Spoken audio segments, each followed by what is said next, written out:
apa itu struktur-struktur dari teks laporan observasi. Assalamualaikum warahmatullahi wabarakatuh. Kembali lagi ketemu dengan Pak Andri Septadana dalam mata pelajaran Bahasa Indonesia. Kemarin kita sudah belajar di part pertama, yaitu belajar tentang ciri-ciri dari teks LHO dan fungsi dari teks LHO. Oke, di video Pak yang kedua ini ya, kita akan mempelajari bagaimana apa itu struktur-struktur dari teks laporan observasi dan ciri-ciri kebahasaan dari teks laporan observasi. Nanti di dalam video ini sendiri kita akan membahas kedua materi tersebut. Baik, adapun kompetisi dasar yang akan dicapai dalam pembelajaran dalam video Pak ini, yang pertama yaitu KD 3.2, yaitu menganalisis isi dan aspek kebahasaan dari minimal 2 teks laporan hasil observasi. Itu untuk pengetahuan. Kemudian untuk keterampilan yaitu 4.2, yaitu mengonstruksi teks laporan hasil observasi dengan memperhatikan isi dan aspek kebahasaan. Adapun tujuan pembelajaran dalam video ini diharapkan peserta didik dapat mengidentifikasi struktur dan ciri-ciri kebahasaan. Kemudian yang kedua, peserta didik diharapkan mampu menyusun kembali teks laporan hasil observasi yang dibaca dengan memperhatikan struktur dan ciri-ciri kebahasaan.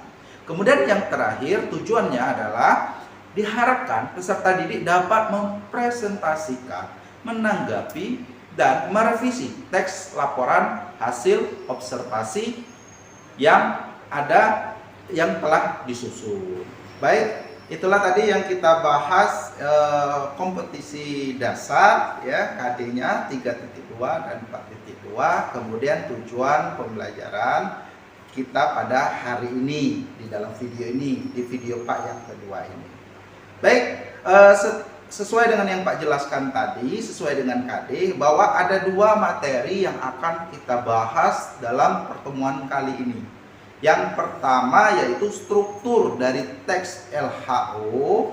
Setelah itu kita akan membahas ciri-ciri kebahasaan dari teks LHO. Baik, sebelum kita membahas tentang struktur dari teks LHO, akan Pak tampilkan dulu ya sebuah teks observasi tentang kucing. Oke, lihat ini. Oke, sudah kalian baca bahwa kucing itu di dalam teks observasi tentang kucing tadi dimulai dari ada pengertian kucing, kemudian kucing ini termasuk jenis kucing apa, jenis-jenisnya apa saja, kemudian ciri-cirinya apa saja. Mungkin ada yang berwarna oranye, warna hitam, kemudian bulunya ada yang tebal, ada yang tipis, kemudian ekornya ada yang pendek, ada yang panjang. Banyak sekali yang dibahas yaitu di dalam teks LHO tentang kucing tadi. Baik, selanjutnya kita sesuaikan dengan materi kita. Yang pertama yaitu struktur dari teks laporan hasil observasi. Yang pertama, bahwa struktur laporan observasi itu adalah adanya pernyataan umum atau klasifikasi. Apa itu Pak? Pernyataan umum atau klasifikasi yaitu merupakan pembuka atau pengantar. Tadi sudah kalian lihat kan teksnya, bahwa pembukanya itu adalah pengertian dari teks LHO. Kemudian kucing tadi termasuk jenis apa? Itu termasuk pembuka. Kemudian yang kedua yaitu adanya deskripsi bagian. Apa itu Pak deskripsi bagian? Deskripsi bagian ini maksudnya bagian yang berisi detail objek, bagian atau jenisnya. Kita hubungkan dengan teks yang sudah Pak tampilkan tadi. Oh, berarti kucing ini mempunyai jenis. Misalnya kalau kucing Persia itu berwarnanya seperti ini. Oh, ciri-cirinya lebih panjang daripada kucing lokal yang ada di Indonesia. dan masih banyak lagi yang dibahas. Oke, selanjutnya yang ketiga, bahwa struktur dari teks laporan observasi itu adalah deskripsi manfaat. Deskripsi manfaat berarti bagian yang menjelaskan manfaat dari sesuatu yang dilaporkan. Oh, ternyata bahwa setelah kita memelihara kucing ada manfaatnya. Manfaatnya apa saja? Mungkin kalau kita memelihara kucing di rumah bisa mengusir misalnya dari ular, dari tikus. Jadi tidak ada, kalau kita ada kucing ya tikus berkurang. Kalau ular mau masuk ke rumah kita berarti kucing dulu yang menyergap ular tersebut. Oke, tadi kita sudah membahas dari struktur teks laporan hasil observasi. Sekarang kita akan membahas yang kedua adalah ciri kebahasaan dari teks laporan hasil observasi. Ada berapa ciri-ciri kebahasaannya? Ada 4. Yang pertama yaitu terdapat kata serta frasa, verba, dan nomina. Kemudian yang kedua adanya afiksasi. Dan yang ketiga adanya kalimat definisi dan kalimat deskripsi. Dan yang terakhir adanya kalimat kompleks dan kalimat simpleks. Baik, kita akan bahas satu persatu ciri-ciri kebahasan teks laporan observasi.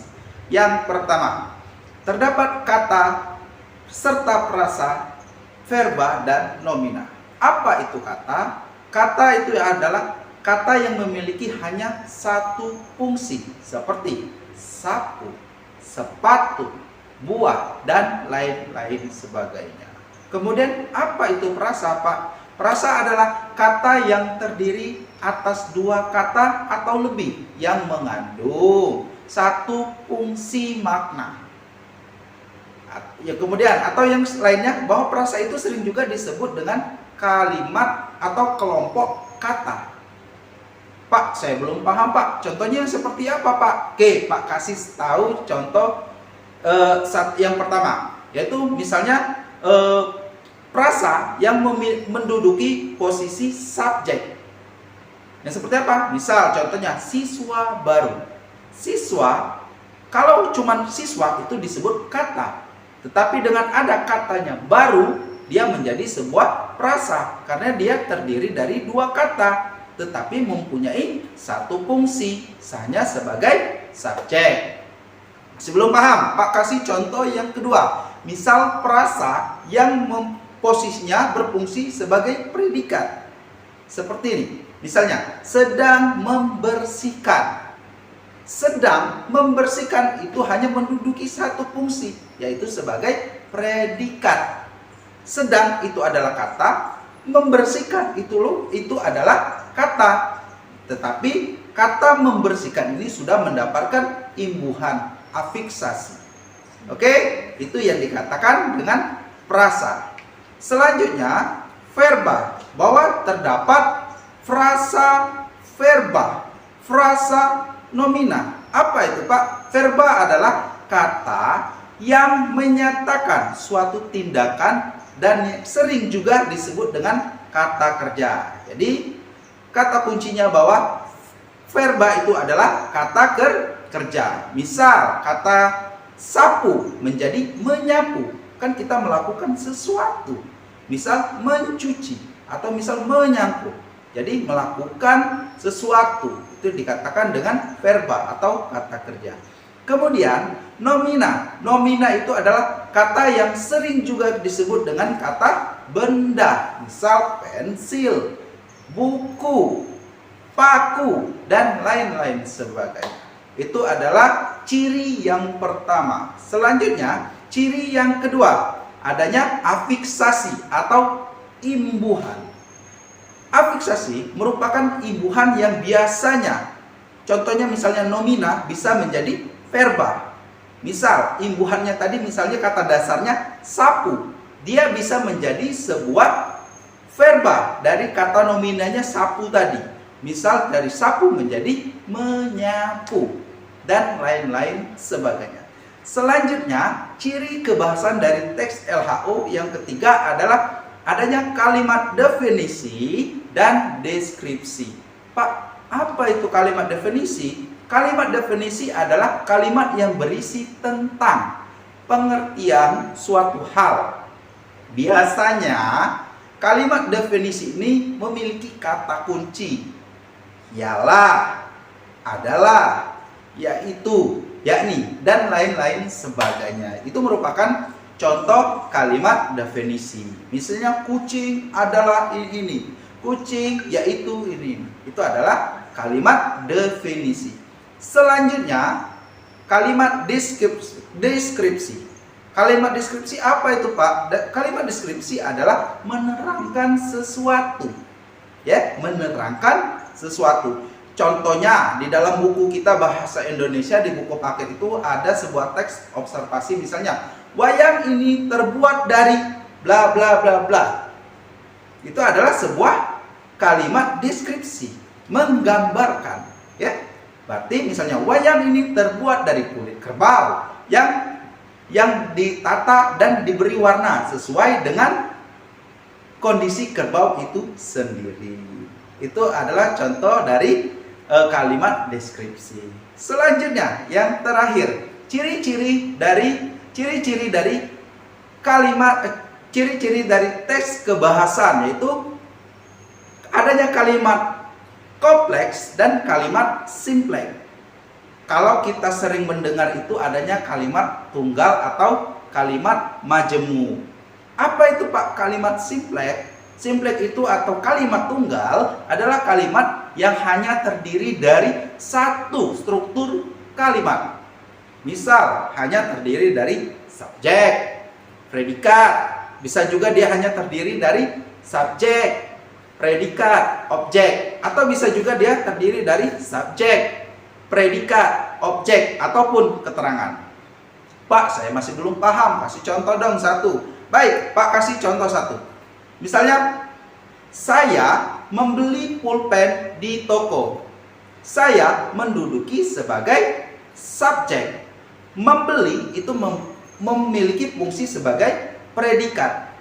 Dan pulpen itu adalah sebagai objek. Apa yang dibeli adalah pulpen. Dan di toko itu merupakan keterangan. Itu adalah contoh dari kalimat simpleks atau tunggal. Selanjutnya kita akan mencari kalimat dari kompleks. Kalimat kompleks ini bisa juga disebut dengan kalimat majemuk, kata Pak tadi kan. Pak masih bingung bagaimana bentuk dari kalimat kompleks. Oke, Pak kasih contoh satu.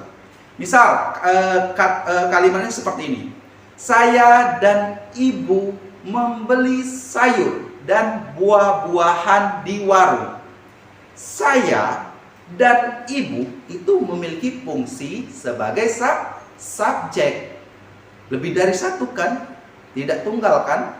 Kalau tadi kan saya, yang contoh yang simple tadi, saya, tidak ada temannya. Kalau yang ini, saya dan ibu, posisinya sama subjek. Saya dan ibu membeli sayur. Membeli itu adalah sebagai predikat. Membeli sayur dan buah-buahan. Nah, apa yang dibeli? Sayur dan buah-buahan. Itu adalah sebagai objek. Sayur dan buah-buahan itu sebagai objek. Kemudian membelinya di mana? Di warung. Jadi saya dan ibu membeli sayur dan buah-buahan di warung. Di warung tersebut adalah sebagai keterangan. Kemudian ciri-cirinya kalimat kompleks ini biasanya mempunyai konjungsi. Dari kalimat yang Pak berikan ini, ya, Pak menggunakan konjungsi dan. Ada dua kan tadi kan? Ada dua. Dannya ada dua. Misalnya saya dan ibu, sayur dan buah-buahan. Jadi itu yang bisa itu ada merupakan contoh dari kalimat kompleks. Oke, itu saja ciri-ciri kebahasaan dari teks laporan observasi. Kalau masih ada yang bingung ataupun ingin bertanya, silahkan komen di kolom komentar. Dan jangan lupa di like video Pak ini. Dan jangan lupa kalau bermanfaat dan bisa bermanfaat bagi orang lain, jangan lupa di share. Pak akhiri, wassalamualaikum warahmatullahi wabarakatuh. Dadah.